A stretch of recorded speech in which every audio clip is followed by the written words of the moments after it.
dar inicio al foro La reforma institucional del Banco Central del Ecuador, sus fines, ámbito y consecuencias para el país, con la participación de los economistas María Herrera Heredia y Andrés Mideros Mora en calidad de expositores. Damos la más cordial bienvenida a los distinguidos ponentes que nos acompañan en esta tarde y a la audiencia en general que ha demostrado un gran interés en el evento, dada su apreciable participación registrada. A continuación, y para desarrollar el evento, damos la palabra al doctor Rodrigo Albuja Chávez, presidente ejecutivo del Centro de Investigaciones, Evaluación y Prospectiva CIEP, quien será el moderador del foro. Tiene la palabra, doctor Albuja. Muchas gracias, Berito. Muy honrado con la presencia de dos distinguidos expositores y de la numerosa audiencia que nos acompaña en esta tarde. Doy la bienvenida en nombre del Centro de Investigación, Evaluación y Prospectiva, que en esta ocasión desarrolla el primer evento del año 2021, bajo la característica de un segmento especial de nuestras actividades denominado pensamiento global, que implica la organización de toda clase de eventos que nos permita mejorar el conocimiento y proponer soluciones a los principales problemas económicos, sociales y políticos. Nuestra filosofía es de abordar los temas con la participación de personas de toda orientación, con un carácter inclusivo, global, contextual, sin banderías políticas e ideológicas, con el único fin de discernir de la manera más rigurosa las causas y las implicaciones de los problemas que aquejan a nuestra sociedad, sobre todo en la actualidad. En ese marco, hemos organizado este evento que va a tratar un tema muy especial, muy polémico, sobre todo en los últimos días. Se han levantado muchas opiniones a favor y en contra de la reforma al Banco Central que se cierne en los próximos días con la presentación por parte del Ejecutivo de un proyecto de ley. En el momento actual de crisis económica, social, política y hasta moral, toda medida de política económica tiene un fin. Sin embargo, por la coyuntura del proceso electoral que vive el Ecuador, los análisis conocidos en el país sobre este tema creo que están sufriendo unos sesgos inconvenientes,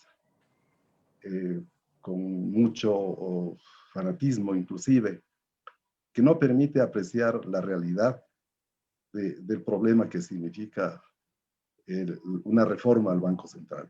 Es por esto que nosotros tenemos la política de convocar a personalidades con mucha experiencia y conocimiento en el tema, como es el caso que contaremos con dos prestigiosos académicos que nos van a proponer sus ideas alrededor de este tema y que nos permitirá al final mejorar nuestro conocimiento y contribuir a la búsqueda de soluciones para el país.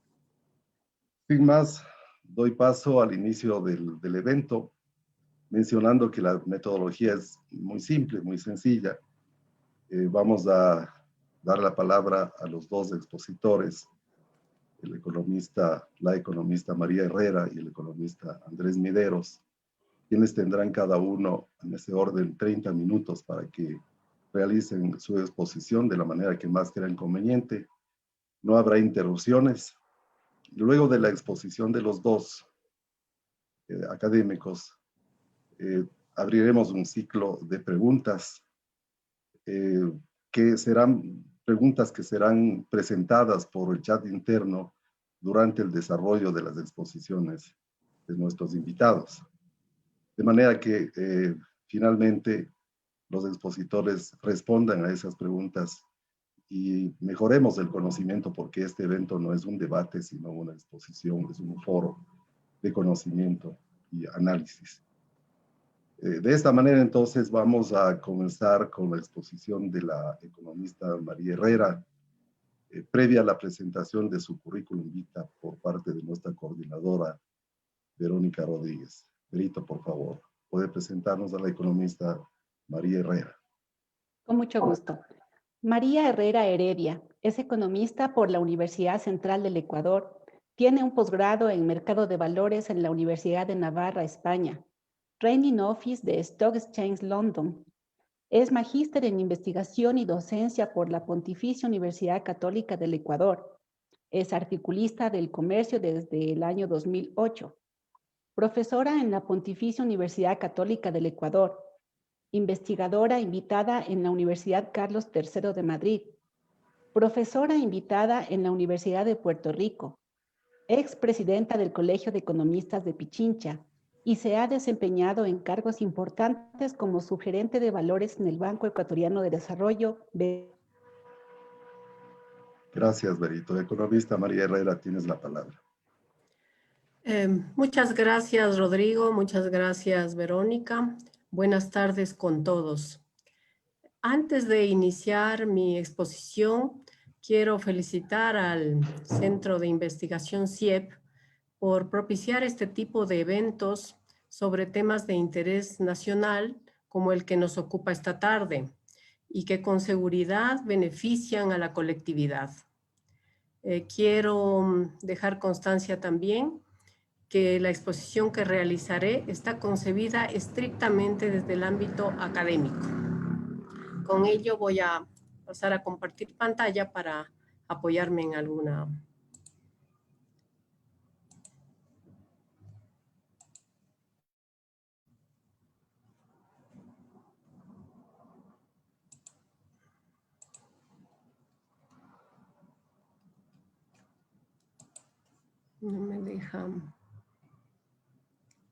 No me deja agrandar la pantalla.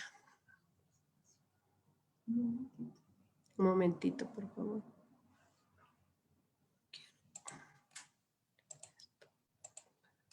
Bueno, no me permite.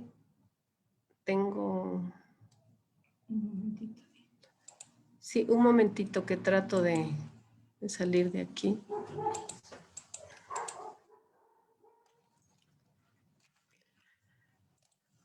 No sé por qué, pero no me permite agrandar, ponerle en posición de presentación.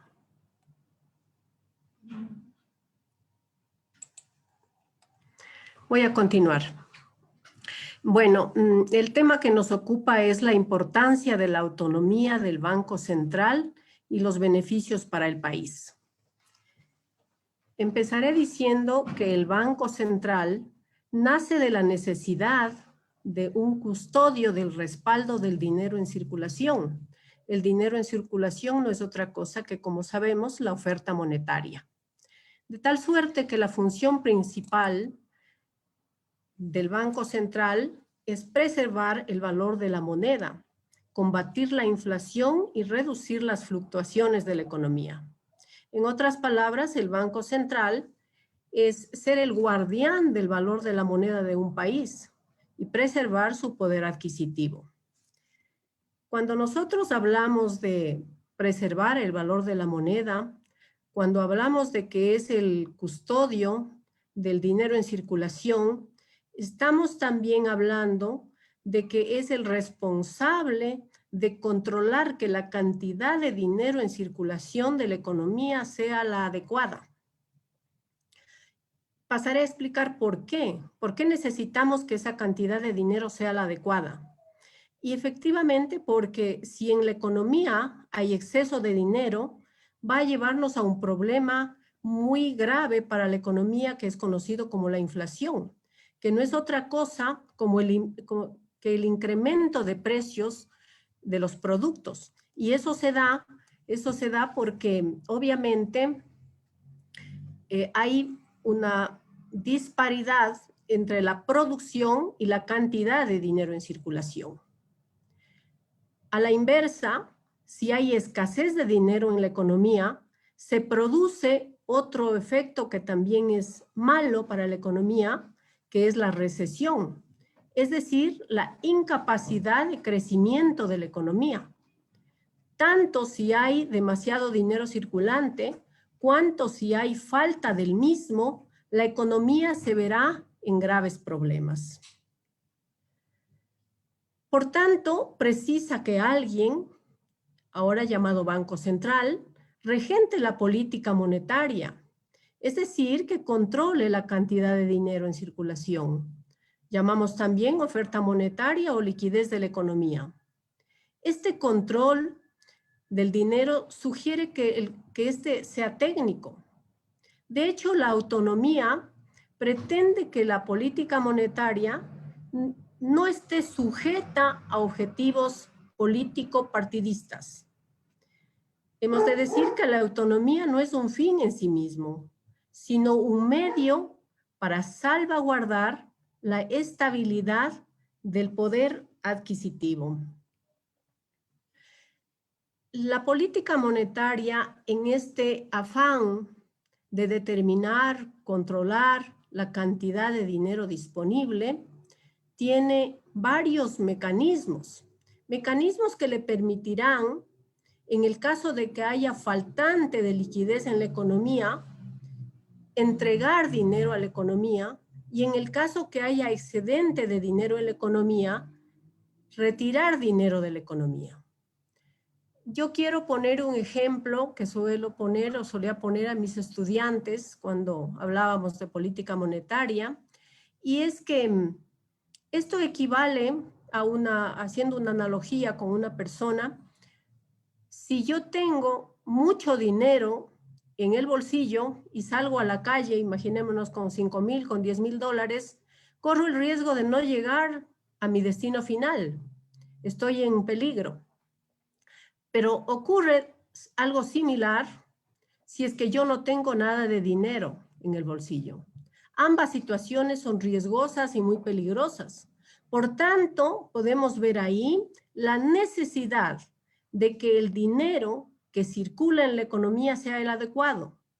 Y de ahí nace efectivamente también la misma necesidad de que haya un ente rector de esta política que sea el que controle esa cantidad.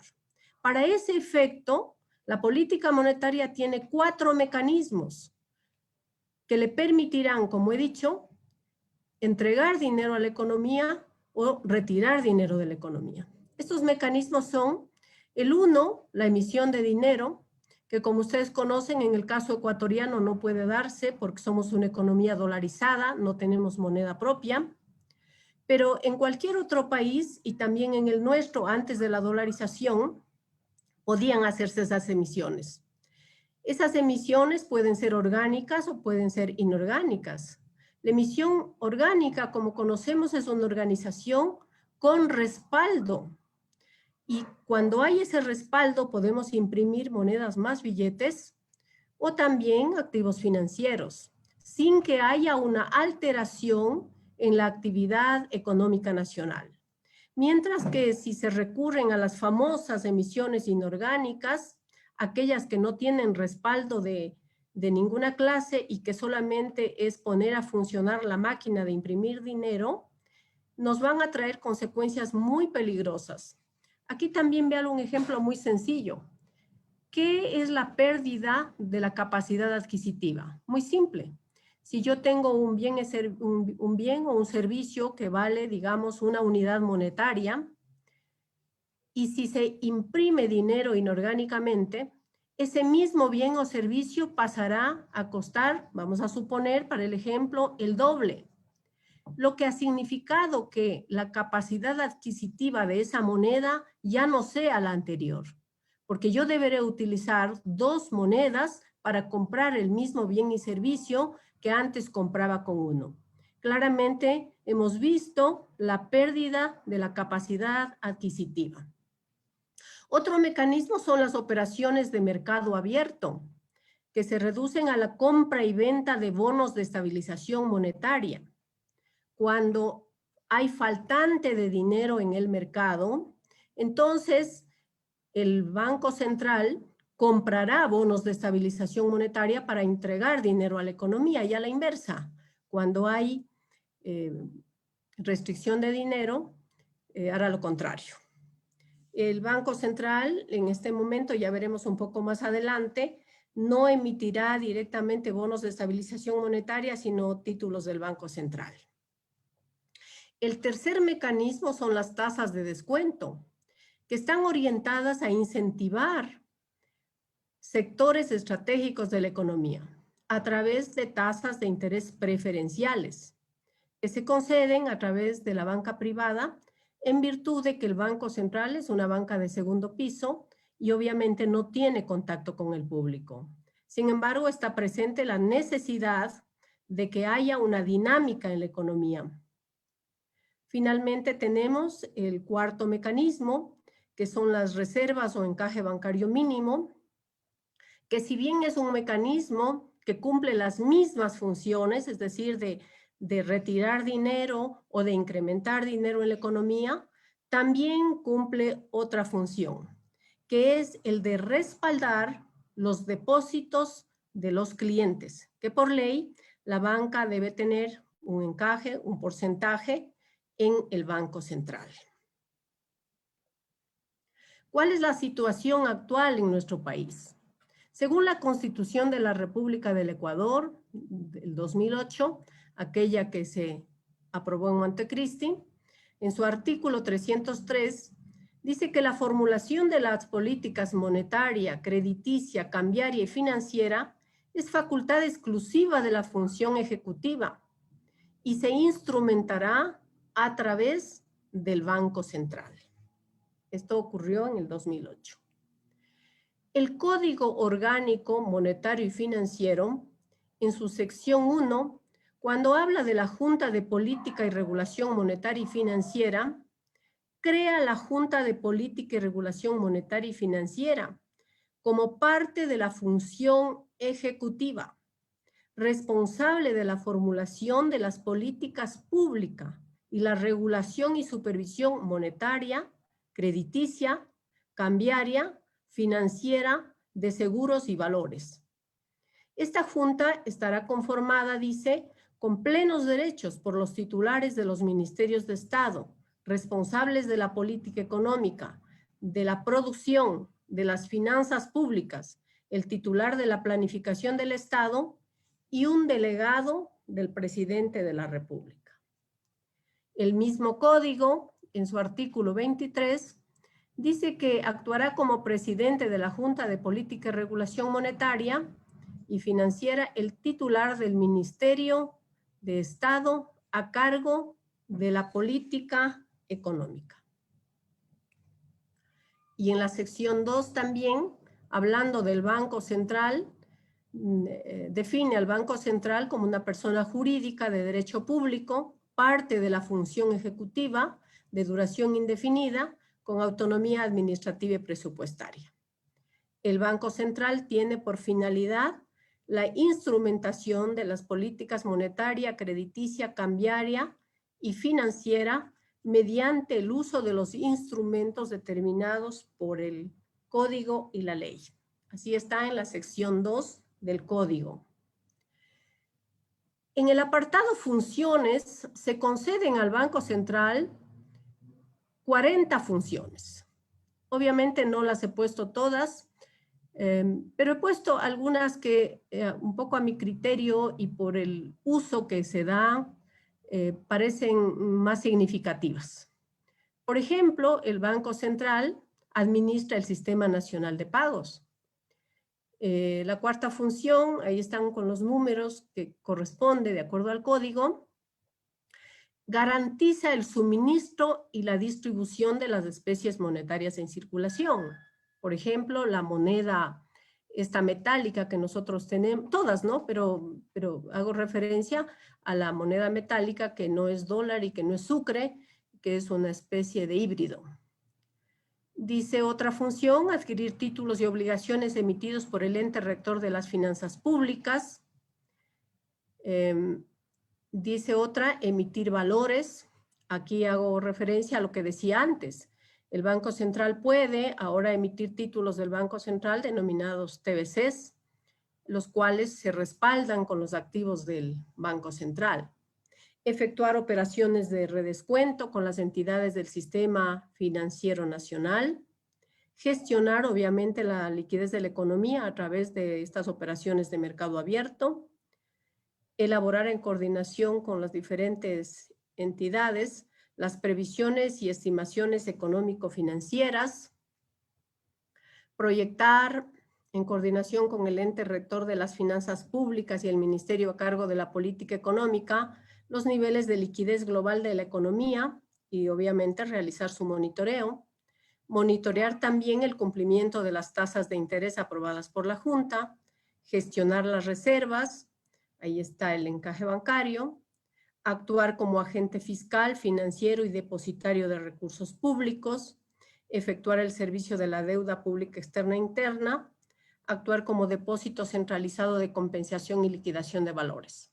Entre estas funciones que yo enumero aquí, que las he resaltado, podemos ver que el Banco Central continúa cumpliendo muchas de las funciones determinadas por la política monetaria, en su afán, que había mencionado al inicio, precisamente de precautelar la cantidad de dinero en circulación, precautelar la confianza en la moneda y obviamente controlar que ese dinero que está en circulación sea el adecuado para la economía.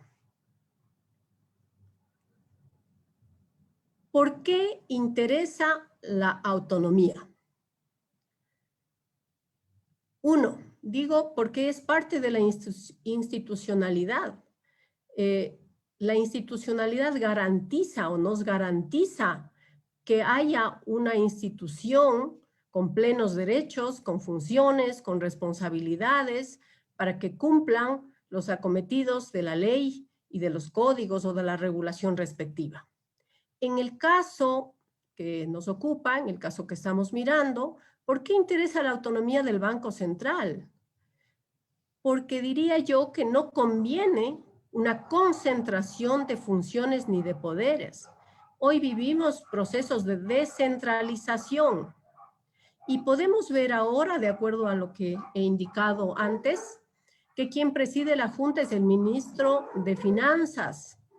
Y el ministro de Finanzas es quien lidera, o el Ministerio de Finanzas, quien lidera la política fiscal.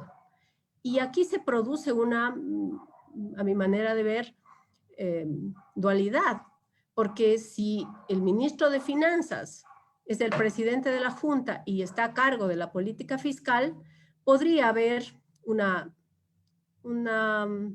inquietud al menos respecto de que esas funciones estén concentradas en una misma persona. Segundo, que el Banco Central tenga control sobre las reservas, que es una de sus funciones también principales.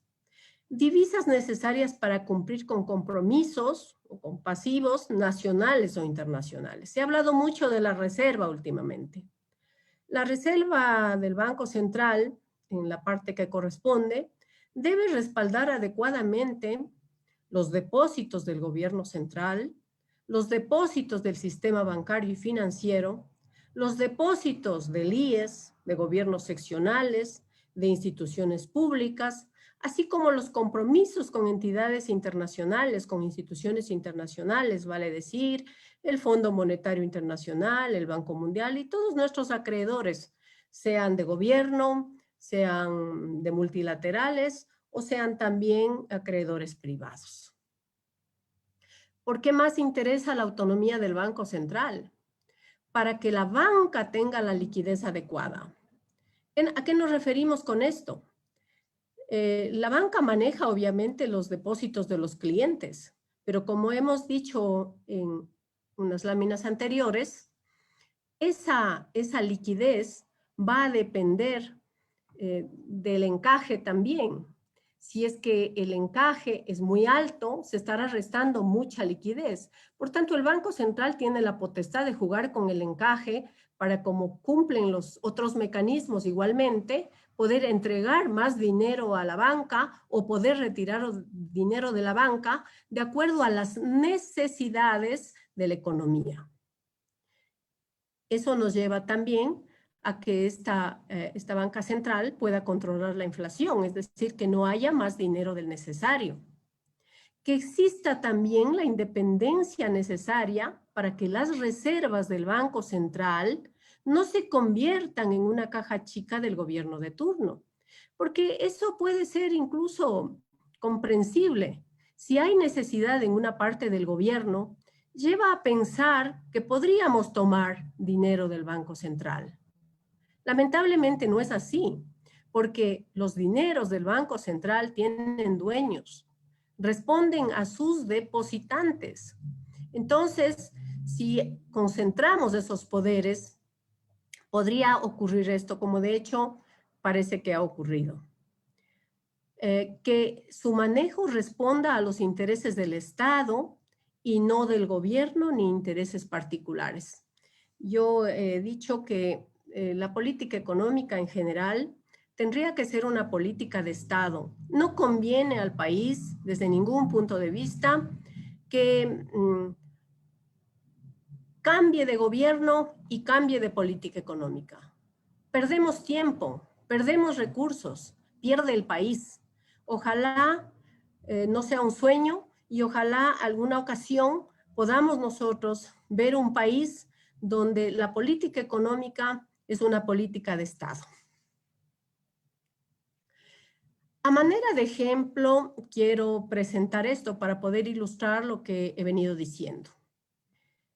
El economista Vicente Albornoz, en una publicación del Comercio del 24 de enero del 2021, indica que la segunda semana de enero, las reservas del Banco Central sumaban 7.200 millones de dólares, mientras los depósitos de las instituciones financieras sumaban 8.600 millones y los depósitos del sector público 5.250 millones.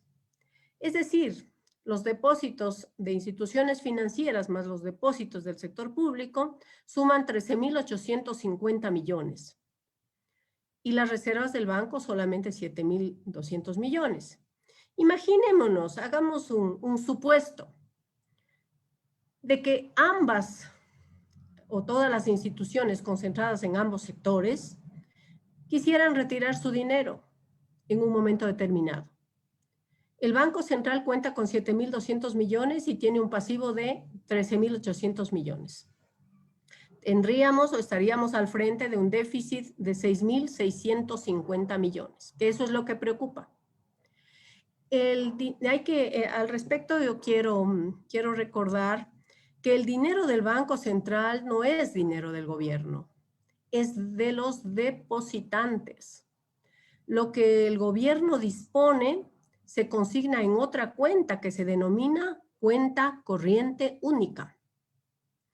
Este ejemplo nos evidencia, por una parte, la pérdida de liquidez del banco y descuadra la relación reservas pasivos del Banco Central.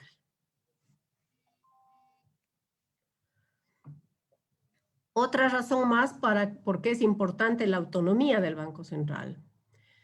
Porque como ya se dijo también, es necesario separar lo fiscal de lo monetario. Y de momento la Junta tiene ambas funciones. Por eso se sugiere, la literatura económica universal, sugiere que la política monetaria tenga un regulador único, exclusivo. En la Reserva Federal de los Estados Unidos, por ejemplo, este directorio que nosotros llamamos aquí o que se quiere crear, que antes ya lo tuvimos, sería la Junta de Gobernadores, pero que de ninguna manera se desvíe la atención hacia otro tipo de funciones. Este directorio, esta junta exclusiva para el régimen de política monetaria, como ya hemos visto, está controlada en preservar los niveles de liquidez adecuados, en definir las tasas de interés, en definir el encaje bancario, en precautelar y más que eso, tener la información macroeconómica actualizada, en realizar los pagos de deuda, sea interna, sea externa, etcétera.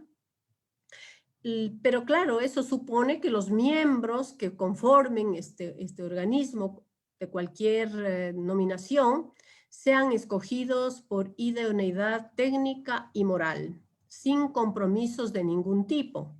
Por eso es que se piensa que los directivos de este organismo no tienen que ser nombrados ni siquiera, no por el Ejecutivo, pero ni siquiera en el periodo vigente de un Ejecutivo, sino que tendrían que venir de antes y su desempeño no coincidir con los periodos de gobierno. ¿Qué dice el proyecto de reforma al Código Monetario y Financiera? No obstante que el proyecto aún no se envía a la Asamblea, y yo he escuchado las declaraciones del presidente de la República y de la gerente del Banco Central, porque muchos o varios de los legisladores del CAL básicamente se encuentran en campaña y habría que esperar para que se pueda dar el proceso regular. Sí se han hecho públicos algunas de las intenciones del proyecto de reforma al código. De lo que se ha manifestado públicamente es que el Banco Central vuelva a tener un directorio propio, como ya hemos dicho, exclusivo,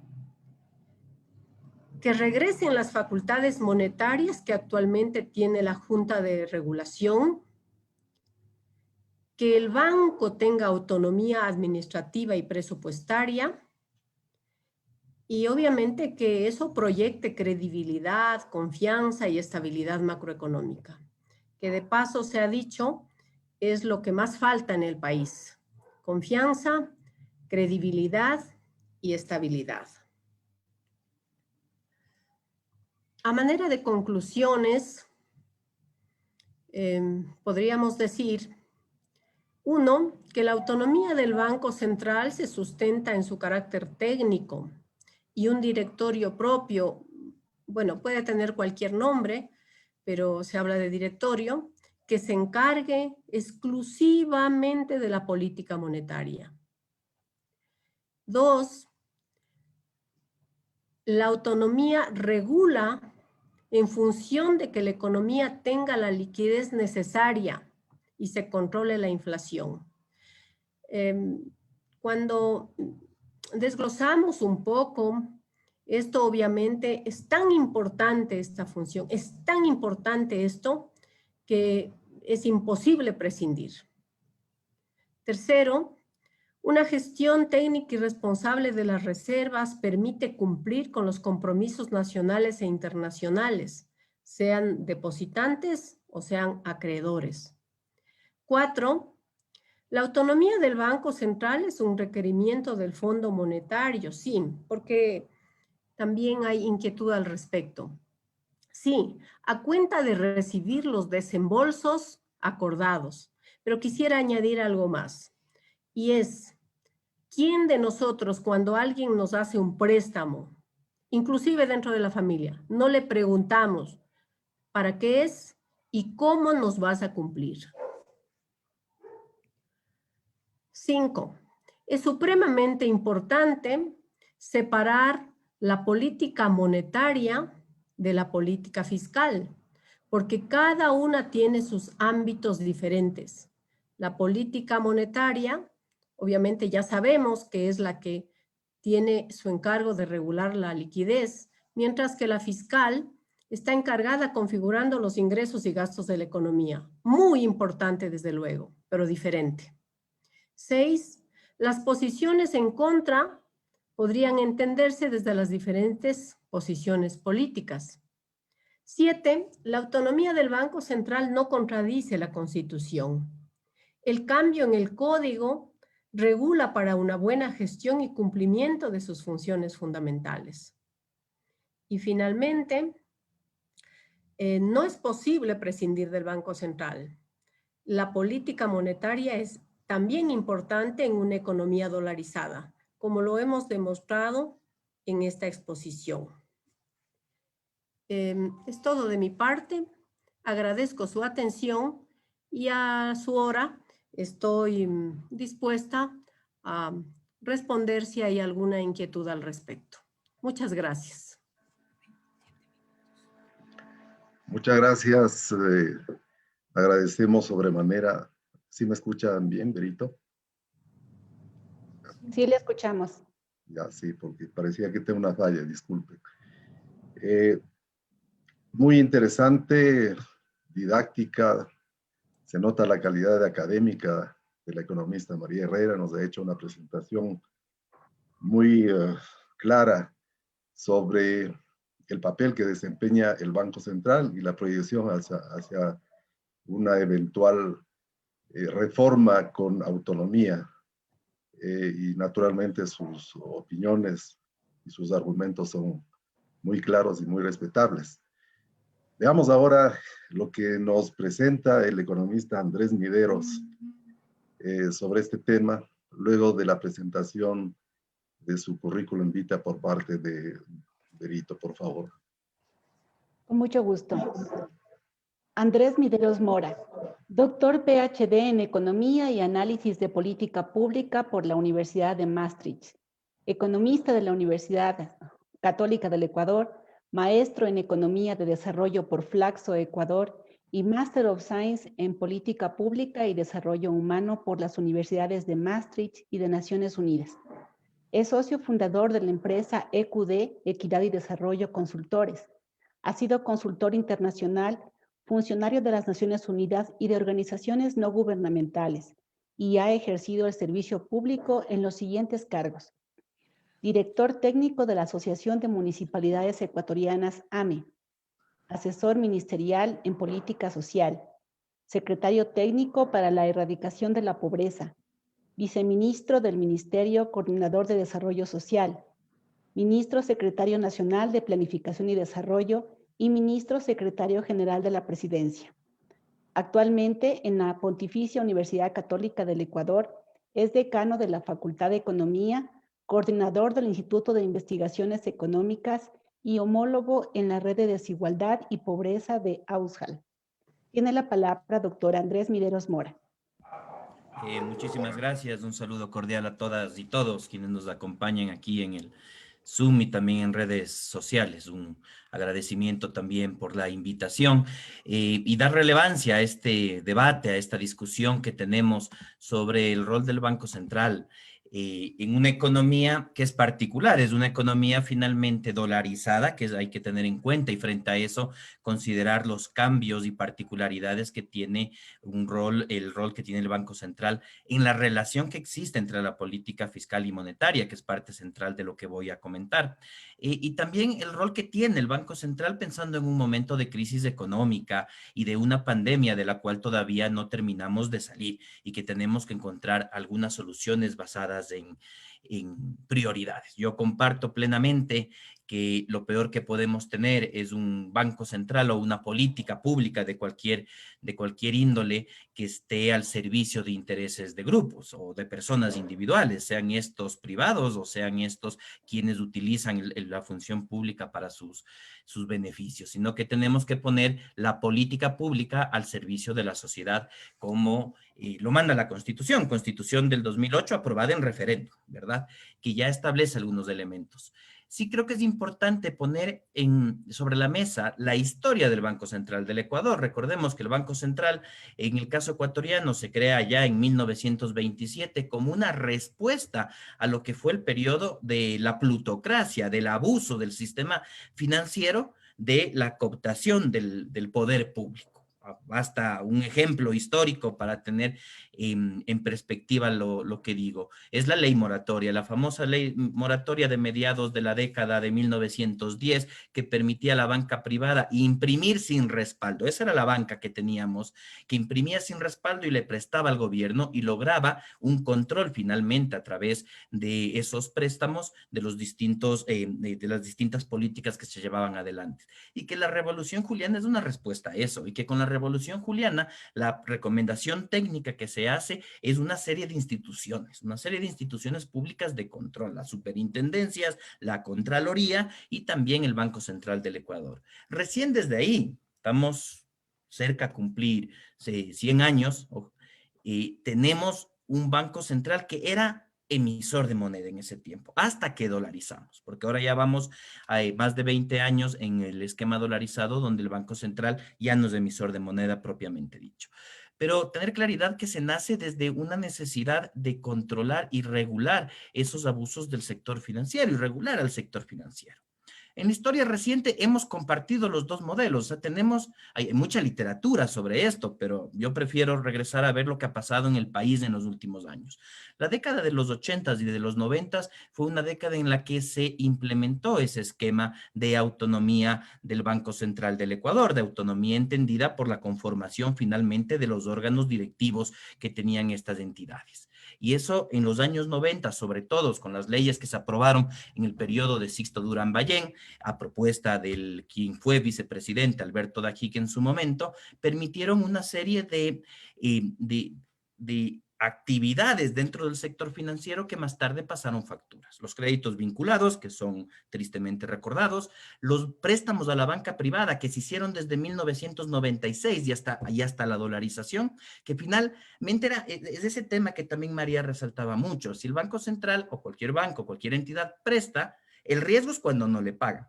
Y lo que pasó cuando tuvimos un Banco Central autónomo fue que prestó a la banca privada y esa banca privada nunca pagó esto. Y después además se dio un salvataje bancario donde sí se terminó afectando los depósitos de la ciudadanía. Y eso nos llevó a la crisis de 1999. Ese es el modelo, o los riesgos, quiero decir. No necesariamente esto va a volver a pasar, pero sí que la historia nos permite entender cuáles son los riesgos.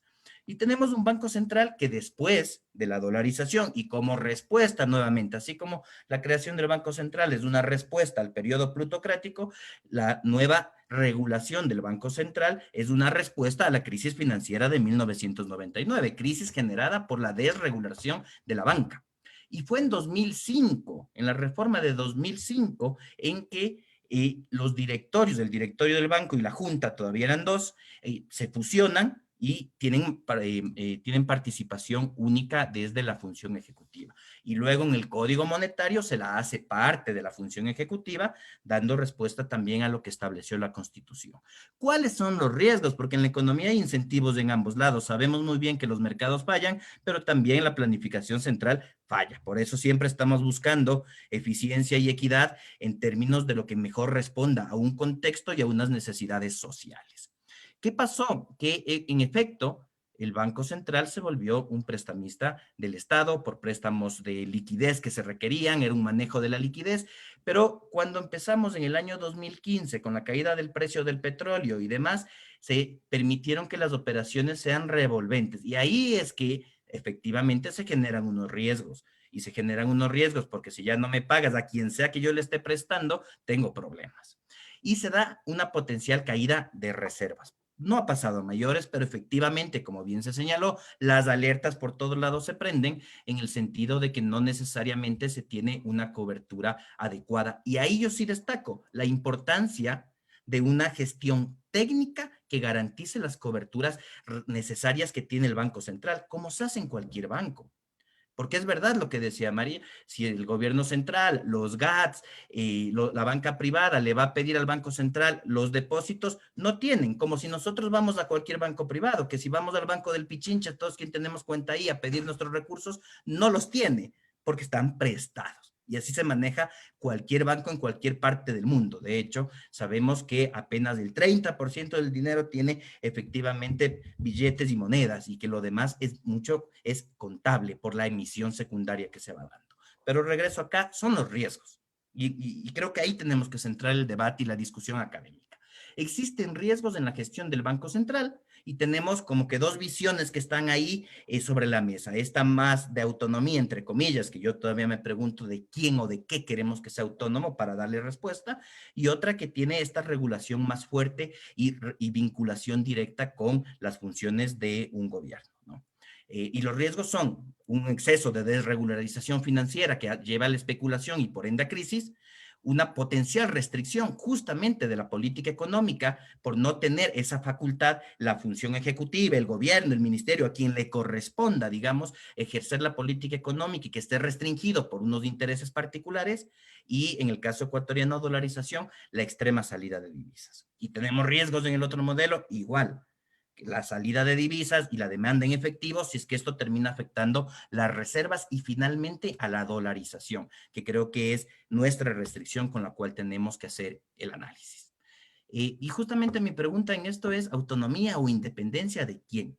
Evidente, de intereses particulares y de grupos. El tema es que los intereses particulares y de grupos pueden estar tanto a través de un gobierno de turno y que utilice unos instrumentos para beneficios del gobierno de turno y no política de Estado o no el bienestar de toda la sociedad. Hay unos incentivos perversos en eso, sabemos que hay que controlarlos, pero esos intereses particulares también vienen por el lado de sectores privados que puedan, a través de su participación en determinadas instancias que son públicas, tirar el agua para su molino, es decir, hacer política pública para beneficio de grupo. Autonomía de todos esos intereses malsanos para la gestión pública, sin duda. Ahora, tenemos un marco constitucional en el caso ecuatoriano que hay que respetarlo. Ya hemos cambiado 20, esta es la 20ª constitución. Espero lograr algún día como país algo más de estabilidad institucional y no estar cambiando a cada rato porque tiene unas razones de ser y una aprobación por referéndum. Y es que el presupuesto general del Estado se gestiona a través de la cuenta única del Tesoro que está en el Banco Central. Entonces, entregar la gestión del Banco Central del gobierno es en parte quitarle esa gestión que tiene sobre el presupuesto finalmente. Segundo, la política monetaria, crediticia, cambiaria y financiera es facultad exclusiva de la función ejecutiva. Creo que en eso vamos a estar de acuerdo, si no me preocuparía mucho. Y se instrumentará a través del Banco Central, es decir, es una entidad que instrumentaliza política pública. Yo estoy de acuerdo en que no necesariamente hace la política pública, la instrumentaliza a través de las herramientas que se tienen. ¿Y quién hace la política pública en cualquier sociedad democrática del mundo? Son los poderes del Estado. Y la misma Constitución nos dice que el Banco Central es persona jurídica de derecho público. Ya, simplemente para cerrar ese tema en donde María también ha sido bastante clara y precisa en la parte normativa, ¿verdad? ¿Qué argumentos hay? ¿O qué argumentos he logrado yo recopilar, escuchar de lo que se está debatiendo en este momento? Yo he mapeado 5 y me quedo con uno. Regular el uso de instrumentos de política económica, ese es un tema de debate que nos corresponde en este tipo de foros.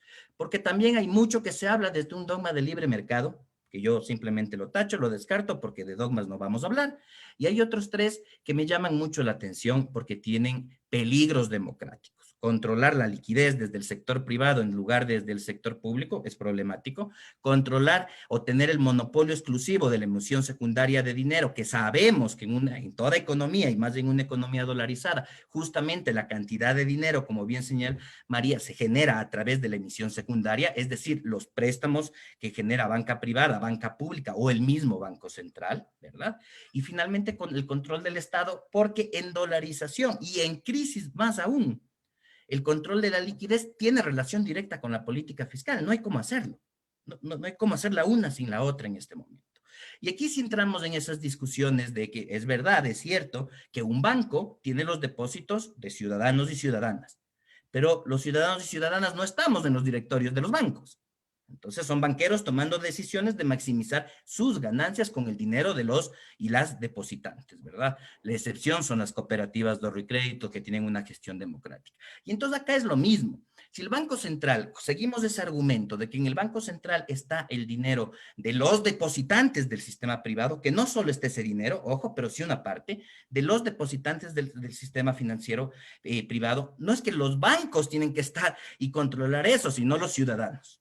¿Y a través de qué instituciones se hace en cualquier sociedad moderna y democrática la participación ciudadana? Pues a través de la democracia representativa, participativa, la rendición de cuentas, etcétera. Entonces, ahí también esos riesgos democráticos que con esto yo también personalmente los saco del debate y me quedo con lo primero. ¿Cómo regulamos el uso de instrumentos de política económica? Y si nos metemos en eso, mi primera pregunta es, ¿para qué? ¿Cuáles son los problemas que tiene el país en este momento? Y este es un súper resumen bastante crudo a mi punto de vista de dónde estamos, para saber qué necesitamos y a dónde tiene que responder la economía.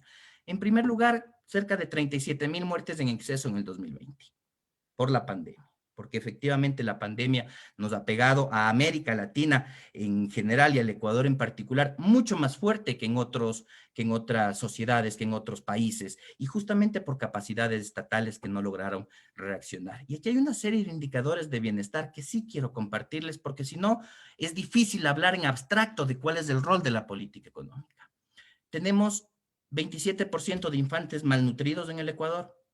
En 2020, y esto es resultado de una encuesta hecha por el profesor Pablo Samaniego en el Instituto de Investigaciones Económicas de la PUCE con UNICEF, hemos visto que el 27,7% de niños, niñas y adolescentes menores de 2 años no continuaron con las vacunas normales que tiene que hacer un niño o una niña mientras está creciendo. Es decir, estamos generando mayores problemas en el desarrollo futuro que tenemos como país. Sabemos que el 70% no tiene internet, que quienes acceden al sistema educativo, sobre todo en lo público, entre el 85 y el 89% lo hacen por un teléfono.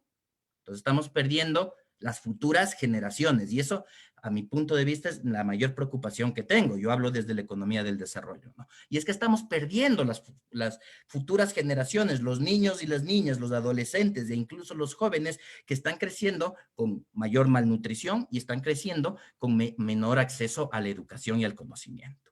Pero también hemos visto que ha aumentado la pobreza en más de 850,000 personas, se estima, y estamos esperando las estadísticas oficiales del INEC, pero que a finales del 2020 estemos hablando de más de 5 millones de personas en situación de pobreza. Eso es vivir con menos de $2.65 al día.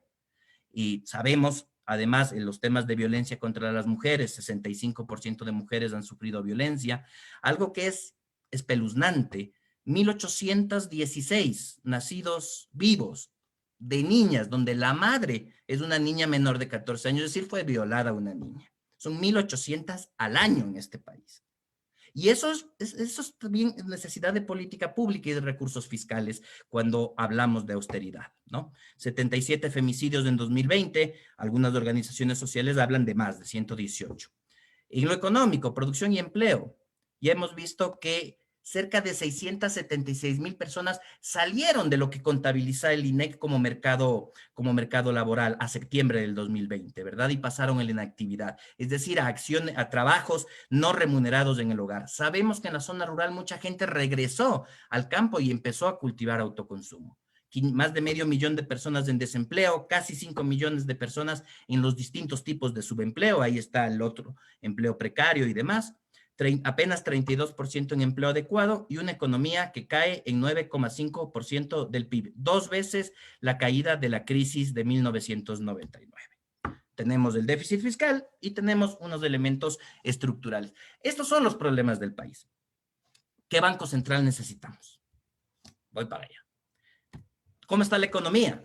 La economía, en términos de la caída del valor agregado bruto, y me quedo con la demanda interna sobre todo y sus 3 elementos, consumo, inversión y gasto público. Aquí están los porcentajes de la caída trimestral, siempre en el T-4, que publica el Banco Central, ¿verdad?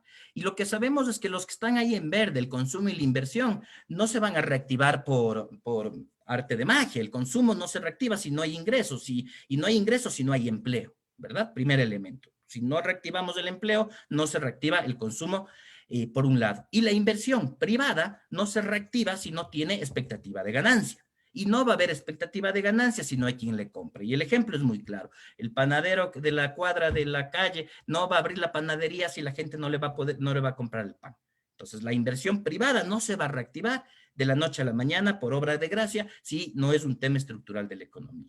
El único instrumento que nos queda y que se ha recomendado en todo el mundo son los estímulos fiscales, y eso es lo que está haciendo todo el mundo. Son estímulos fiscales para poder reactivar y tratar de generar un círculo virtuoso que sí dé paso al consumo privado y a la inversión privada. Pero que tiene que pasar porque ese gasto público también bien pensado, con calidad, transparente, sin corrupción, en todo eso vamos a estar de acuerdo siempre, ¿verdad? Fomente las inversiones, proteja las capacidades humanas, sostenga y amplíe servicios y mitigue la pobreza. Evidentemente, Y ahí es la respuesta que yo sé de entrada cualquiera diría. O sea, suena bien, el resto del mundo lo hace, pero el Ecuador tiene una serie de problemas fiscales, externos, monetarios que tenemos que solucionar.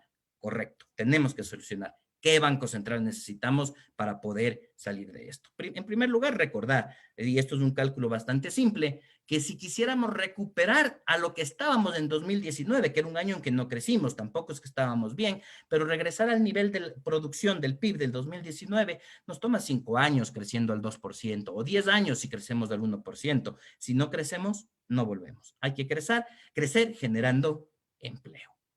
¿Dónde están las prioridades? Esto simplemente quiero ir mapeando para ir en esta línea de construcción de, a ver, si vamos a discutir la autonomía o la independencia del Banco Central, tener claro qué tipo de autonomía y para qué la queremos, ¿verdad? Y en primer lugar, esta liquidez. Necesitamos para la reactivación, necesitamos para cuidar la vida de la gente, necesitamos para no perder generaciones y con eso las capacidades de desarrollo futuro, poner liquidez en la economía. Y poner liquidez directamente en el sistema de salud, poner liquidez directamente en elementos de reactivación de consumo, mitigación de pobreza, de cuidado de capacidades, de impulsar el consumo. Necesitamos discutir la sostenibilidad fiscal, no me voy a meter mucho en eso, porque el tema del foro es otro, pero sí hay una serie de gastos que debemos revisar. 6 puntos porcentuales del PIB, dice el Ministerio de Economía y Finanzas, en gasto tributario, esos impuestos que decidimos no cobrar. Son alrededor de 8.800 millones en los llamados incentivos tributarios al impuesto a la renta de sociedades, que hay que evaluar. ¿De qué han servido? ¿Cuánto empleo han generado? ¿Cuánta transformación tecnológica? Para que se quede lo que sirve y lo que no se reasigne. La CEPAL nos habla de cerca de 4 puntos porcentuales del PIB en evasión e ilusión fiscal. ¿Ok? Todo eso hay que revisar. Y finalmente, siempre habrá en la agenda algo de cambio estructural. Tampoco me quedo en eso, pero sí es importante que esté mapeado porque el Ecuador tiene problemas estructurales que son fuertes. Consideraciones especiales, que algo ya lo planteó Mari. No contamos con moneda soberana y eso restringe los instrumentos de política económica para enfrentar una crisis. Entonces, estamos ahí, ¿verdad? Y ya hemos dicho que justamente el Banco Central instrumentaliza una serie de políticas económicas. En medio de esa recesión, una alternativa interna es que el Banco Central justamente ayude a financiar al gobierno. El riesgo de hacerlo es que se pueden afectar las reservas. El riesgo de no hacerlo es un posible desastre social. La otra alternativa es de endeudarnos aún más, ¿verdad? En eso tenemos que jugar y tenemos que tomar decisiones. Y si nos endeudamos aún más, ¿cómo vamos a pagar en el futuro? Regresamos a lo mismo, ¿verdad? Para ir mapeando la problematización. Esto requiere unos equilibrios y requiere unos equilibrios técnicos, con unas prioridades sociales, para no decir políticas y que se me malentienda, unas prioridades sociales que están en el bienestar, en el empleo, en la reactivación, ¿verdad? Pero necesitamos un equilibrio de eficiencia y equidad, unas prioridades claras, regulación y transparencia para usar los instrumentos de política económica. Entonces, y el punto central de debate, más allá de las buenas intenciones de cualquier lado, en términos de la discusión de la autonomía, independencia o no del Banco Central, es la reserva. Es en dónde está la reserva internacional, ¿verdad? Que es la parte más líquida de los activos internacionales, que está por acá. Y no todo, porque aquí, eso hay que decirlo, no todo lo que está en depósitos es de largo, muchísimo más de lo que se tiene en reserva, porque aquí también hay créditos. El Banco Central, en efecto, le presta al Banco Central a través de títulos, pero al gobierno central, perdón, pero también a la banca pública y a la banca privada. Esto es del corte a diciembre de 2020, ¿verdad? Y aquí hay el balance en donde funciona es aquí. Y la reserva únicamente en donde tiene sus flujos de ingresos y gastos, de subidas y bajadas, es a través del sistema de pagos cuando salen y entran divisas del país y la demanda en efectivo, ¿verdad? Por eso otro debate en el país muy relevante es reducir el uso de efectivo y aumentar el uso de medios electrónicos de pago. Eso ayudaría muchísimo a poder mantener técnicamente y de forma segura las reservas también. Pero, por ejemplo, cuando el Banco Central le presta a un banco privado, no topa las reservas. Es un juego de partida doble en el balance. Suben los títulos del banco a bancos privados y suben los depósitos de las IFIs privadas. Punto. La reserva no se topa. Lo mismo pasa cuando le presta al gobierno. No se topa la reserva y eso porque hay que desmontar ese mito. Sube el activo en títulos del gobierno central y sube el pasivo en los depósitos del sector público no financiero y listo, no se topa la reserva. ¿Cuándo se la topa? Cuando además existen salidas de divisa al exterior, ya sea por el mismo gasto público que también importa cosas, o cuando suben las demandas en efectivo. ¿Cuál es el límite entonces en esto? El límite en esto es garantizar técnicamente que exista la cobertura suficiente a las demandas de efectivo que mensualmente hace el sistema financiero porque demandamos los depositantes. Y eso se tiene calculado. Y eso se tiene calculado, que incluso con un margen de error para ser cautos, ¿verdad? Son alrededor de 1.500 millones al mes. En diciembre más, sin duda. En diciembre sube eso porque en diciembre demandamos mucho más efectivo. Pero hay una serie de medidas adicionales que nos permitirían aprovechar de los instrumentos de política económica de manera técnica, como controlando la salida de divisas e incentivando una reducción en la demanda de efectivo. ¿Cómo funciona la reserva? ¿Cómo ha funcionado históricamente para hablar sobre los datos? En primer lugar, ¿qué trae en saldos positivos netos y recursos a la reserva? Los hidrocarburos y la deuda. Y esto es gravísimo porque ese es el problema estructural, que dependemos de la exportación de petróleo y por ende de la demanda internacional y de los precios internacionales o de endeudarnos. Y nos endeudamos para poner recursos dentro de la reserva. ¿Qué saca? El sector privado mantiene un comportamiento estructural negativo de salida de divisas, porque, y ese es el mal de una de las economías en vías de desarrollo, que cuando tenemos momentos de crecimiento, ese crecimiento de la producción, de la industria, es muy dependiente de importaciones. Entonces crecemos, pero importando más y por ende salen más divisas. Y si no tenemos, en el caso ecuatoriano, exportación de petróleo que compense o sobrecompense, la reserva se va cayendo. Y esos dos temas estructurales hay que cambiarlos. No voy a decir si están bien o mal, son lo que son, pero debemos dejar de ser dependientes de hidrocarburos y debemos cambiar nuestro patrón productivo para que deje de ser dependiente de importaciones y nuestro consumo también deje de ser dependiente de importaciones, porque eso son los riesgos reales al manejo de la reserva. No que el Banco Central le preste ni a la banca, ni al Estado, ni a los GATS, o sea, ni al gobierno central, ni a los gobiernos autónomos descentralizados. Eso lo que requiere son límites técnicamente establecidos. Voy terminando. Entonces, si hablamos de una reforma al Banco Central, pensando en regular los instrumentos de política económica, para poder reactivar la economía en un momento de una pandemia y de una crisis 2 veces más grande que la de 1999, por Dios, hay que tener claro eso, si no vamos a tener un elefante blanco en el Banco Central y nos vamos a estar disparando en el pie como sociedad. Primero, comparto 100%, transparencia y confianza. Es un tema institucional. Y yo sí creo que no para toma de decisiones, pero sí con voz para la participación, para la veeduría, para plantear con claridad los escenarios y las necesidades, deben estar representantes de sectores productivos y académicos en esos espacios de toma de decisión, que actualmente es la Junta de Regulación y Política Monetaria y Financiera, ¿verdad? Que debe haber un perfil técnico de la gerencia en el Banco Central, sin duda, que no debe ser de libre remoción ni miembro del gabinete, absolutamente, debe haber una forma de elección clara de la gestión que hace el Banco Central frente a las decisiones de política económica que sí corresponden por constitución y por sentido común democrático a quien ejerce el poder en la función ejecutiva después de ganar unas elecciones, ¿no? Segundo, que hay que garantizar esas reservas y de ningún sentido poner alertas ni peligros a la dolarización. Y hay que monitorear la salida de divisas, hay que impulsar los mecanismos de uso de medios de pago electrónico para poder gestionar adecuadamente la reserva, hay que reducir entonces la demanda de efectivo, que se pueden y se deben realizar operaciones técnicamente establecidas sobre ese límite técnico de reservas y, ¿por qué no, como anticipos de liquidez cubiertos a desembolso? Si ya sabemos que el Fondo Monetario Internacional aprobó 6.500 millones de dólares, bien podemos anticipar esa liquidez del Banco Central al Estado con una cláusula que haga un débito automático cuando llegan los recursos del Fondo Monetario Internacional, ¿verdad? Es cuestión de hacer un manejo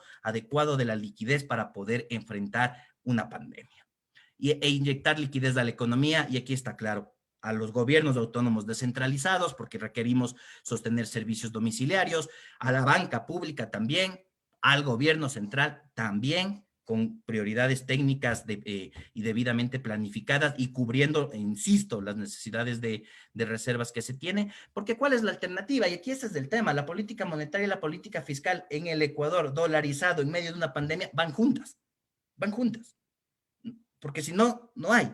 Las alternativas son más deuda, ¿cómo vamos a pagar en el futuro?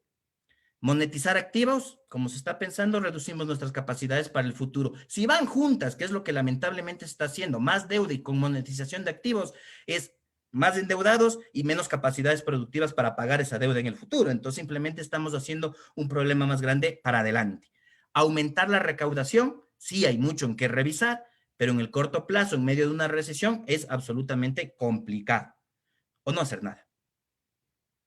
Y no hacer nada nuevamente es esto, ¿verdad?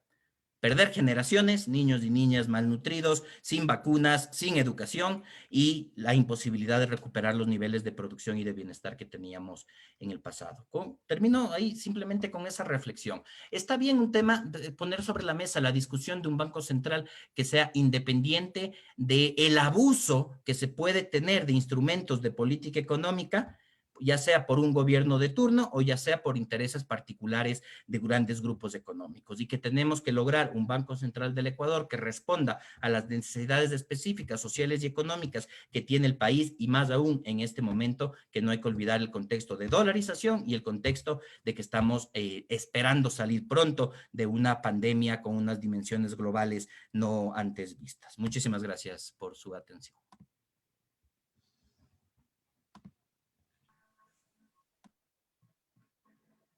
Muchas gracias, Andrés, y muchas gracias, María.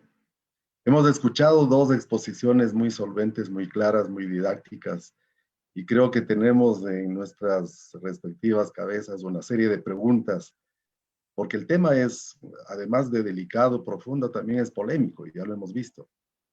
Entonces, no quiero entrar en comentario alguno, no es mi función en este momento. Y quiero anunciar que vamos a iniciar el periodo de preguntas, cuya metodología es que vamos a dar paso a la audiencia que ha preguntado, está sistematizada las preguntas, alternativamente a cada uno de nuestros invitados. El tiempo es flexible, creo que un tema tan importante y tan interesante como el que nos ocupa, no podemos poner una rigidez en el uso del tiempo, pero confiamos en la sapiencia de los expositores para tratar de responder a la mayor cantidad de preguntas. Entonces, dejo a nuestra coordinadora, Verónica Rodríguez, en el manejo de este espacio de preguntas a los expositores. Muchas gracias, estimado Rodrigo. Recordamos a nuestros participantes que pueden realizar sus preguntas a través del chat de la plataforma Zoom, y también nos pueden dejar sus comentarios en Facebook, pues estamos transmitiendo en vivo en nuestra página ciep.ecuador.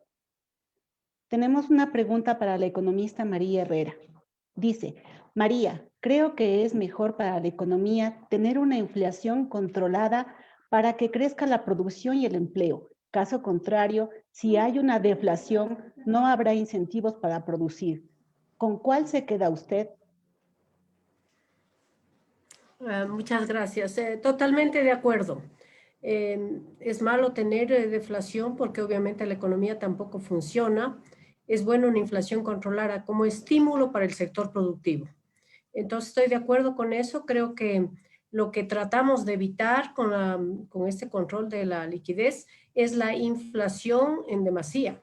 Es decir, recordemos, por suerte nosotros no hemos tenido hiperinflaciones, pero en 1999 llegamos a tener una inflación que superó el 100%, y eso es totalmente contrario a la capacidad de crecimiento de la economía. Entonces, si es una inflación controlada, hablemos de 3, 4%, puede constituir un beneficio, no un perjuicio. Muchas gracias. Tenemos una pregunta para Andrés Mideros. Es por todos conocido el abultado déficit fiscal que heredará el próximo gobierno, que iniciará en mayo de este año. Ante las crecientes necesidades sociales y la falta de recursos debido a la crisis por la que atravesamos, los activos del Banco Central están en la mira de algunos políticos.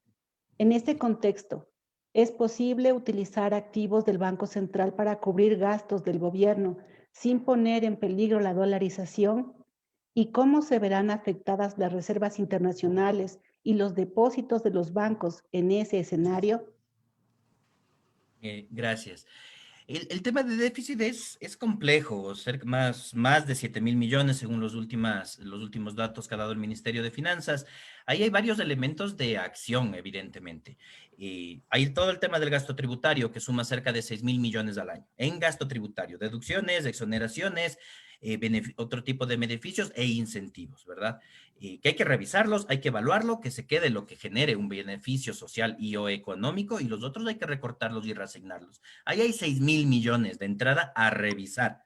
En la última proforma que se hizo también había alrededor de 5.000 millones en distintos tipos de subsidios. Ahí hay 5.000 más que hay que revisar y que se quede lo que social y económicamente sea necesario. 11.000. Tenemos, según la CEPAL, alrededor de 4.000 millones de dólares en evasión e ilusión fiscal. Hay que mejorar la eficiencia del SRI. Ahí tenemos 4.000 más. Es decir, si solo ahí, antes de topar cualquier otro presupuesto, tenemos 14.000 millones de dólares sobre los cuales algún esfuerzo podemos hacer para aumentar recaudación en 2 o 3 puntos del PIB, ¿verdad? Y reducir un poco el déficit, que llevarlo a cero va a ser muy difícil de la noche a la mañana. Eso es un proceso sostenido y de mediano a largo plazo, más aún cuando se requiere recuperar la producción en términos generales, ¿verdad? Como necesitamos, además, elementos de protección social, sobre todo en el sistema de salud, sobre todo focalizado hacia niños, niñas y adolescentes, y además para reactivar el aparato productivo, sí, en efecto, yo sí considero que debemos utilizar los instrumentos a través del Banco Central del Ecuador y que se hagan préstamos. ¿Cómo hacerlo técnica y adecuadamente? Ojo, porque ese es el punto crítico, no son soluciones de esquinas, lo uno o lo otro, blanco o negro. Hay que buscar un gris que mejore el bienestar de la sociedad. Punto uno, nunca más allá de la reserva operativa técnicamente calculada para garantizar la capacidad del Banco Central de responder a las demandas de efectivo. Primer elemento. Segundo elemento, junto con medidas complementarias que reduzcan a través de incentivos el uso de efectivo. Mientras más mecanismos electrónicos utilicemos, menos demanda de efectivo hay, menos afectación a las reservas. Punto 3, un control inteligente de la salida de divisas. Mientras más exportemos, en buena hora, ¿verdad? Pero si exportamos pocos y empezamos a importar mucho, es un riesgo. Hay que hacer un control inteligente. De fomento de exportaciones, obviamente, como prioridad, pero de un control inteligente si es que eso no pasa. Y un elemento final, porque son medidas técnicas de límites, medidas complementarias que mitiguen los riesgos, ¿verdad? Pero una claridad, que es de la contabilidad del Banco Central. Cuando se le presta al gobierno o le presta el Banco Central a la banca privada o le presta a la banca pública, no se afectan las reservas. Simplemente suben las inversiones en el activo y suben los depósitos en el pasivo del Banco Central. No se topan las reservas. Las reservas se topan y eso está demostrado hasta el cansancio en las estadísticas desde que estamos dolarizados. O sea, ahí ya no hay duda para eso. No se topan. Cuando se topan es únicamente si es que aumenta la demanda de efectivo o salen divisas del país. Si no, la reserva no se afecta. Por eso es que hay que ponerle límites y utilizarlo técnica y transparentemente. Muchas gracias, estimado Andrés. Por favor, para María Herrera, la siguiente pregunta. ¿La emisión de moneda metálica en porcentaje del total de la oferta monetaria debe ser mínima? ¿Cuánto es en porcentaje? Bueno, si cogemos el boletín del Banco Central y hacemos una división simple respecto del mismo rubro que nos pone ahí, cuál es el valor de la moneda metálica disponible en circulación frente a la base monetaria, tenemos alrededor de un 12%. Muchas gracias. La siguiente pregunta para el economista Andrés Mideros. Actualmente el Banco Central del Ecuador determina las tasas de interés referenciales para las operaciones de crédito del sector privado. En los hechos, tenemos un sector bancario rentable. en base a un alto spread bancario y tasas de interés referenciales que bordean el 30% para el segmento microcrédito. De esta manera se desestimula la posibilidad de reactivación productiva para el pequeño productor y se afecta la generación de empleo. Lo sorprendente es que esto pasa con un banco central manejado por el gobierno. ¿Cómo ve usted el panorama para una eventual reducción de las tasas de interés con mayor autonomía del Banco Central? ¿Y qué rol cree usted que debe jugar el Banco Central para corregir esta situación? Sí, las tasas de interés máximas referenciales que fija la Junta de Política Monetaria y Financiera, ¿verdad? Si los comparamos frente a cualquier otro país, son extremadamente altos. Si pensamos desde justamente quienes también hemos estado acompañando algunos proyectos de emprendimiento, de nuevas inversiones que se quieren hacer, imagínese usted que vaya justamente al segmento de microcrédito con una tasa de interés que está en el orden del 28,5%. Yo no he visto un proyecto bien hecho que tenga una tasa interna de retorno del 29-30% poder cubrir esos costos financieros y apalancar esas inversiones, ¿verdad? Sería una maravilla conseguir un proyecto de esa naturaleza. Es decir, son tasas que inclusive están muy fuera del mercado. Las tasas hay que bajarlas y hay que bajarlas adecuadamente. Y no solo son las tasas de interés, sino también los costos financieros en los que incurrimos permanentemente hasta para sacar un certificado bancario, hacer una transferencia. O sea, más o menos los datos, una transferencia bancaria que uno hará 1, 2 veces por mes y que deberíamos hacer más por los otros incentivos que hemos señalado del manejo de la liquidez, ¿verdad? Cuesta entre 30 y 40 centavos para 4 millones de usuarios, son cerca de 96, 98 millones de ingresos al año solamente a través del costo de las transferencias monetarias. En un sector financiero que en medio de una crisis donde la economía decrece en 9,6%, ganó por utilidades 200 millones de dólares, ¿verdad? Yo no tengo nada en contra de la legítima ganancia de cualquier sector, en buena hora que un sector gane. Lo que sí llama la atención es que un sector gane en medio de una crisis cuando es un sector en el cual se requiere justamente lo que decía María, que se puede inyectar la liquidez con mayor facilidad para la reactivación económica. Dentro de eso, el Banco Central también puede funcionar justamente a través de la gestión de la liquidez, canalizarse hacia banca pública para que la banca pública pueda, a través de mecanismos de mercado, también empujar a la baja las tasas de interés, por poner simplemente un ejemplo de en donde podemos hacer un manejo integral de la liquidez pensando en la reactivación económica. Muchas gracias. Siguiente pregunta para la economista María Herrera. Entramos en dolarización por el mal manejo de la moneda que teníamos, el sucre. Seguimos manejando mal con dolarización. ¿Las reformas que se plantean son una salvaguarda a la dolarización o pueden prestarse a un camuflaje para una salida menos traumática de la dolarización? Bueno, yo creo que aquí hay dos cosas importantes. Primero, todos estamos conscientes de las necesidades y de la economía como ciencia social al servicio de las necesidades de sus habitantes, de su gente. Esa es la concepción primordial de la economía.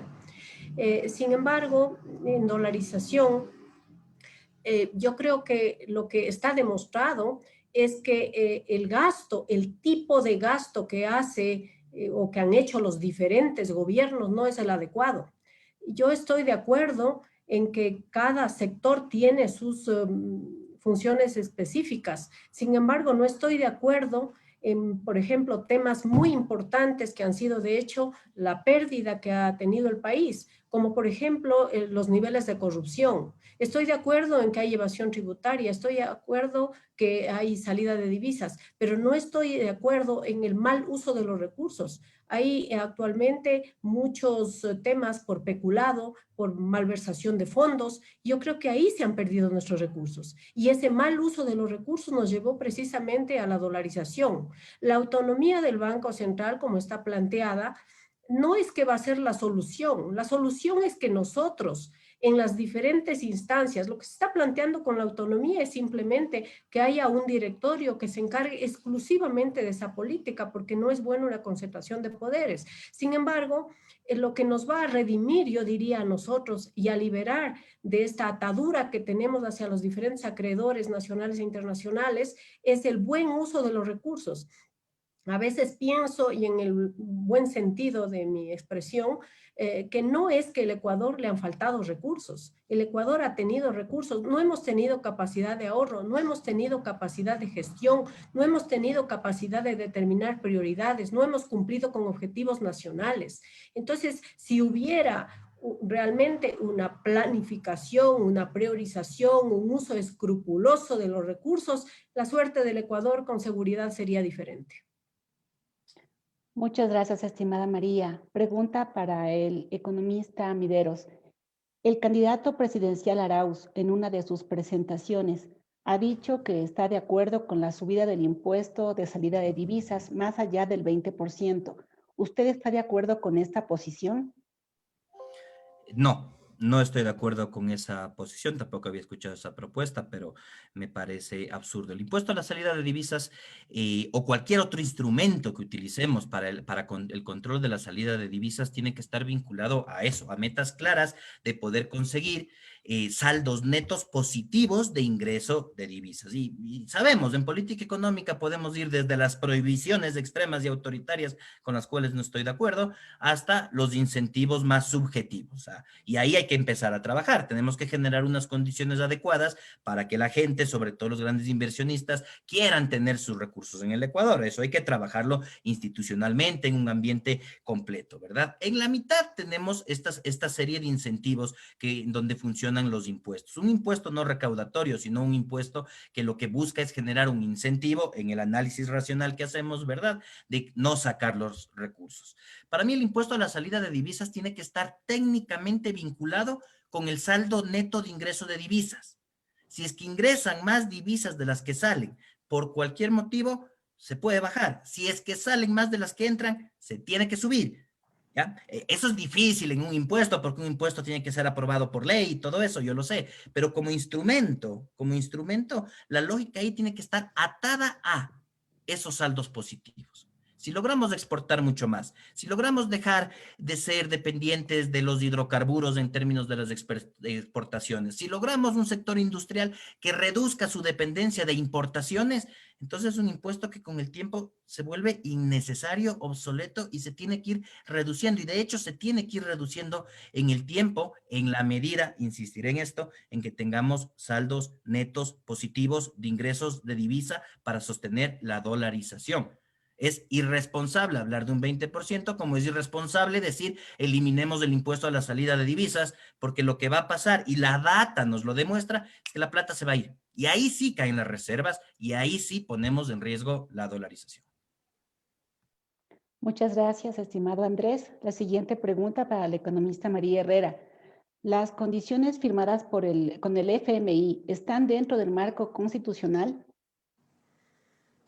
Bueno, de hecho, yo creo que el gobierno ha hecho público todos los acuerdos que tiene con el Fondo Monetario Internacional y con otras diferentes instituciones multilaterales. Personalmente considero que dentro del endeudamiento que nos ahoga, porque ese es uno de los principales problemas de la economía nacional, el haber logrado este tipo de acuerdos a tasas de interés de alguna manera preferenciales, diferentes a las que hemos tenido con otros acreedores como China, beneficia mucho al país y se enmarca dentro de la política de Estado, porque nosotros, por ejemplo, somos miembros, somos suscriptores del Fondo Monetario y también tenemos que beneficiarnos de esa política. Lo importante, y vuelvo a recalcar porque me parece prioritario, es que esos recursos que se demandan al fondo sean bien utilizados. Y ya ha dicho Andrés que, por ejemplo, en los temas de salud, en los temas de producción, el problema nuestro es que utilizamos eso para gasto corriente y no utilizamos para gasto de inversión. Y si lo hacemos en gasto corriente, eso desaparece el 31 de diciembre de cada año, mientras que si esos recursos utilizamos para fines de inversión, eso nos va a producir réditos en el futuro. Y réditos sociales, no me refiero a económicos, financieros, sino a sociales, por ejemplo, empleo, por ejemplo, calidad de vida, por ejemplo, negocios, por ejemplo, competitividad, exportaciones, etcétera, porque es verdad que nuestra balanza de capitales es deficitaria. Entonces, sí necesitamos que hayan ingresos de divisas y para eso tenemos que fortalecer la producción, fortalecer el empleo, fortalecer la capacidad empresarial. Muchas gracias. Pregunta para el economista Andrés Mideros. ¿Cómo se fomentaría y respaldaría el uso de dinero electrónico? Ya se lo intentó con el dinero electrónico en el gobierno de Correa. Después pasó a la banca privada, pero no ha funcionado. Sí, creo que lo que necesitamos es el uso de medios de pago electrónicos, o sea, más allá de esa discusión del dinero electrónico en sí mismo como una emisión que tenga respaldo o no tenga respaldo. Creo que hay que superar esa discusión. No, yo no estoy de acuerdo con ningún tipo de emisión. Si estamos dolarizados, tenemos que mantenernos dolarizados y no podemos empezar a emitir otro tipo de dinero porque el riesgo es demasiado alto, o sea, para nada. Pero sí el uso de dinero, de medios de pago electrónico, quiero decir, tanto desde la banca privada como desde el Banco Central. Yo creo que fue un error el prohibirle al Banco Central que pueda activar mecanismos de pago electrónicos, porque justamente la tecnología que el Banco Central ya tenía desarrollada no requería de Internet, sino que funcionaba a través de los sistemas de mensajería de texto normal que se tiene en todo el país y que tienen sobre todo los sectores pobres y vulnerables que trabajan muchísimo con dinero en efectivo, ¿verdad? Entonces yo creo que hay que retomar eso y hay que retomarlo desde el Banco Central, la banca pública, las cooperativas de ahorro y crédito, que es donde está el grueso del manejo en efectivo que tenemos que poder manejar. Mientras, el mensaje aquí es claro, mientras más utilicemos medios de pago electrónico, menos demandamos de efectivo, más reserva vamos a tener. Y mientras más reserva tenemos, mejor cuidamos la dolarización y tenemos esa reserva para muchos otros usos. Entonces, tratando de entender también por dónde va la pregunta, yo no estoy de acuerdo con ningún tipo de emisión de dinero electrónico sin respaldo ni ninguna de esas cosas. Yo sí fomento y planteo que es indispensable para el país aumentar el uso de medios de pago electrónico desde todo el sistema financiero.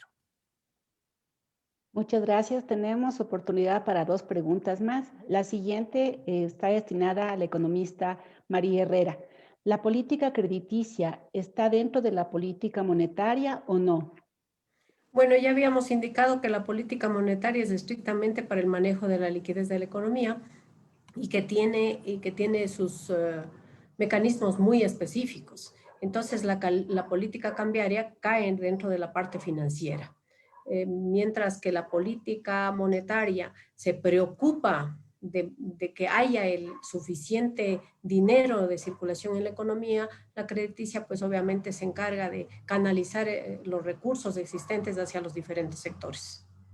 Muchas gracias. La última pregunta para el economista Andrés Mideros. Ya que no emite dinero el Banco Central y solo tiene otras funciones, ¿cuántas personas trabajan en el Banco Central? ¿Es mayor el costo que el beneficio del Banco Central? ¿Y qué incentivo tributario pondría usted en la economía? A ver, el Banco Central es necesario por las razones que aquí hemos conversado. María también las ha planteado con mucha claridad. Tiene el manejo de la cuenta única del Tesoro, tiene el sistema de pagos hacia el exterior, todo el ingreso y salida de divisas pasa a través del Banco Central. Hay una serie de instrumentos de política económica que se operativizan a través del Banco Central. Entonces, el Banco Central tiene que operar. Después, si la pregunta viene en el sentido de que hagamos un análisis de eficiencia, sí, siempre es deseable la eficiencia, lograr algo con el menor uso posible de recursos. Eso es una práctica que debe estar en lo público y lo privado de forma permanente. Si es que hay algún proceso que es innecesario, hay que recortarlo. Si hay algún funcionario que no hace bien su trabajo, pues hay que evaluarlo y habrá que capacitarlo o habrá que cambiarlo según lo que se requiera, ¿verdad?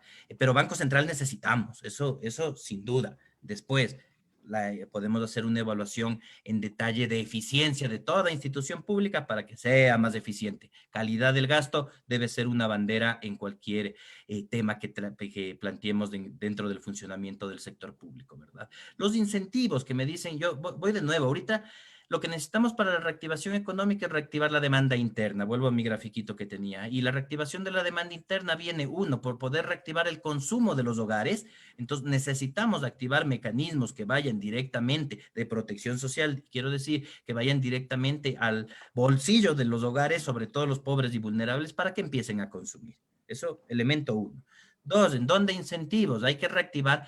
El empleo en el Ecuador se concentra en la agricultura y en el comercio mayoritariamente. Y en muchas zonas eso es informal. Y tenemos que reactivar eso con medidas de bioseguridad adecuadas. Y eso requiere que también podamos generar unos incentivos o unas transferencias directas para que la economía vuelva a funcionar con las medidas de bioseguridad correspondientes. Entonces ahí va un segundo incentivo. Y el tercero viene a través de las inversiones.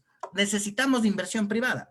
La inversión privada se va a generar cuando existe expectativa de ganancia. ¿Cuándo va a haber expectativa de ganancia? Cuando los hogares empiecen a comprar y cuando puedan acceder a capital financiero. Entonces hay que incentivar el consumo de los hogares, reducir las tasas de interés para mejorar la posibilidad de acceso a capital financiero, y ahí es donde yo pondría las apuestas para la reactivación económica. Gracias. Agradecemos a nuestros expositores por su solvencia en las respuestas a las interrogantes planteadas por nuestros participantes. Rodrigo tiene la palabra. Bueno, gracias, Benito. Bueno, yo voy a hacer uso de mi ventaja de ser el moderador, como el dueño del micrófono. Y quisiera hacer una pregunta muy corta tanto a María como a Andrés.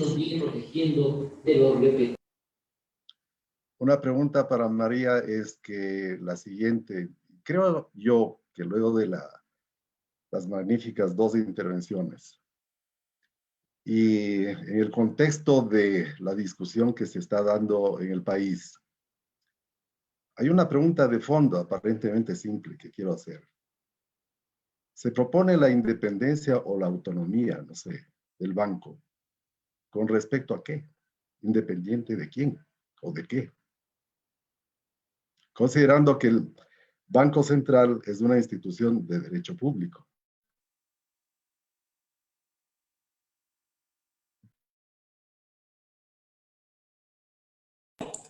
A ver, yo creo que la independencia que se propone es de la Junta, de que no haya una concentración de, si se quiere, de poder en simplemente una agrupación de diferentes ministros de cartera que están siendo parte de esa Junta, sino que tiene que haber un personal específico. En otras palabras, que ese directorio que se propone lo haga regule de manera técnica. Sin embargo, Rodrigo, yo creo que es fundamental otra cosa de la que sí hemos hablado esta noche, y es que aunque lo diga la ley, aunque lo diga el código, aunque le diga todas las regulaciones existentes, si no hay la decisión, si no hay la capacidad, si no hay la formulación de un norte hacia dónde queremos ir, nada va a ser productivo, porque la ley hemos visto que en muchas ocasiones expresa claramente los objetivos a donde queremos llegar, y sin embargo la implementación, la ejecución tiene diferentes componentes, se cruzan los intereses y no llegamos al camino donde queremos. Entonces yo, más allá de que se reforme esta ley, yo quisiera o anhelaría o desearía que se reactive la capacidad y la confianza en el país, que quienes estén al frente de ese organismo lo hagan pensando en esta política económica macro, donde tenemos muchísimas necesidades, que tenemos que hacerlo pensando en el país, tenemos que hacerlo pensando en los beneficiarios de esa política económica, en este caso de la monetaria, pensando en quiénes somos usuarios de eso, pensando en ese ansiado desarrollo, con un nivel de confianza y con un nivel de capacidad. Antes hablábamos respecto de que las divisas pueden salir. No importa que nos pongan el impuesto o que se ponga el impuesto, vamos a exagerar un poco, del 25 o 30%. Si no hay confianza y credibilidad en el país, el dinero de todas maneras saldría. Lo que nos hace falta a nosotros es ir a recuperar esos niveles de credibilidad y confianza en el país. Gracias. Muchas gracias, María. Muy, muy amable. Bien, para ser justos, o por lo menos equitativos, mi pregunta a Andrés va en el mismo sentido, pero tal vez con otro contexto. Siendo importante ubicar a toda política económica, en este caso, a un proyecto de reforma al Banco Central, frente al contexto que vive el país. ¿Crees tú o no? ¿Y por qué? El acerto de muchos de que hablar de la autonomía o de la independencia del Banco Central es un falso dilema.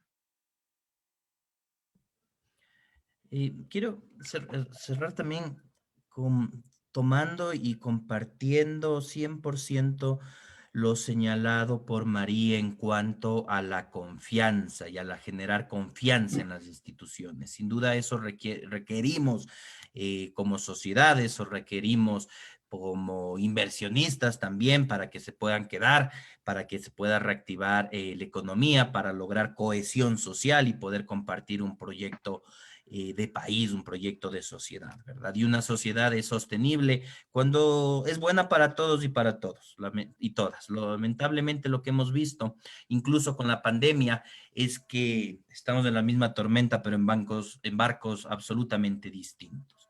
Mientras unos acceden con mayor facilidad a pruebas, a vacunas o demás, tenemos, como veíamos, un tercio de niños y niñas que no acceden a vacuna, tenemos 70% de niños y niñas en zonas rurales que no acceden que no tienen internet, que los niños y niñas que están accediendo a la educación lo hacen a través de un teléfono. Es decir, tenemos una serie de necesidades sociales en las cuales requerimos unos acuerdos mínimos de justicia social para que la sociedad en sí mismo sea viable, ¿verdad? Y en ese sentido, la autonomía o la independencia de la cual yo creo debemos hablar, no solo es en el Banco Central, sino en toda la gestión de lo público. La gestión de lo público no puede estar al servicio de intereses particulares, y por intereses particulares quiero decir tanto a gobernantes de turno que se sirvan de eso para perpetuarse en poder, ni para grupos económicos que quieran capturar los beneficios a través del Estado. Eso ya pasó. Los años 80 y 90 son muy decidores de eso, porque ahí tenemos personajes en lo que era la junta bancaria o el directorio del Banco Central, que primero eran representantes de los bancos, después eran representantes del gobierno, después eran ministros, después hasta presidentes o vicepresidentes, ¿verdad? Esa captura de las instituciones públicas por parte de intereses económicos es lo que Daron Acemoglu y James Robinson llaman los círculos viciosos del subdesarrollo, ¿verdad? Y de esa autonomía tenemos que hablar para dar transparencia. Si hablamos de autonomía e independencia del Banco Central, creo que hay que poner al Banco Central al servicio de las necesidades de la sociedad ecuatoriana. Si eso pasa por diferenciar la junta de regulación de un directorio, no lo sé. Lo que sí es absolutamente claro es que en esa junta o en ese directorio, porque ahorita los dos funcionan en un mismo nivel, tienen que estar representados democráticamente los intereses de la sociedad y del bien común. Y que el Banco Central tiene que ser fortalecido en cuanto a su solvencia técnica para que eso dé confianza a todo el sistema financiero. Muchas gracias. Muchas gracias, Andrés. Bueno, hemos finalizado este evento importantísimo y quiero yo resaltar la gran calidad de los expositores y por lo tanto el agradecimiento que tenemos para ellos porque nos han permitido aprender. Queda todavía muchas cosas que analizar, pero hemos hecho una contribución a la sociedad para disponer de elementos de juicio sobre lo que nos debemos pronunciar a fin de respaldar o a fin de modificar las posibilidades de emprender una reforma al Banco Central.